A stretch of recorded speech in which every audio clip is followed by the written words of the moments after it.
Donc une petite minute pour jeter un coup d'œil sur le document, pour choisir le sujet qui vous tient au cœur. Ce sont des vacances studieuses pour ces étudiantes ukrainiennes.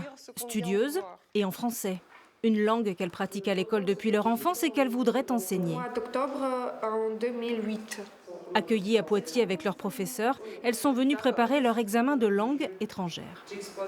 J'aurais dû faire le stage ici en mois de mars, mais en fait c'est la guerre qui a commencé. Donc j'ai changé, ça a changé de plan. Mais c'est quand on m'a proposé pour la deuxième fois, moi je me suis dit je dois le faire et c'est tout. À Lviv, où elles étudient, il y a eu quelques bombardements ces derniers mois. Mais plus que la guerre, c'est le Covid qui, depuis 2 ans, rythme leur vie. Comment vous allez commencer votre présentation? D'être étudiante à Lviv maintenant, c'est tout à fait autre chose qu'ici à Poitiers, parce que nous, en Ukraine, j'ai passé presque 2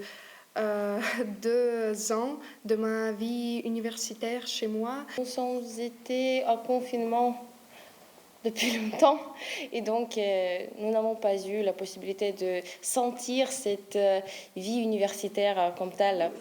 Une parenthèse de normalité donc pour ces étudiantes, un geste de solidarité pour l'université de Poitiers. Même si Lviv est à l'ouest et donc moins sous tension que l'est du pays, néanmoins on imagine bien qu'elle doit être l'appréhension de tous les jours. Et aujourd'hui on espère leur proposer une petite pause de vacances sereines à Poitiers. Des vacances sereines avant un retour dans leur pays, aucune de ces jeunes femmes n'envisage de le quitter. Je ne voudrais pas rester ici parce que j'aime mon pays et donc. Je rêve que la guerre est finie et tout est parfait en Ukraine. Cette école d'été avec l'université de Lviv est une première. Poitiers pourrait en organiser d'autres dès la rentrée prochaine.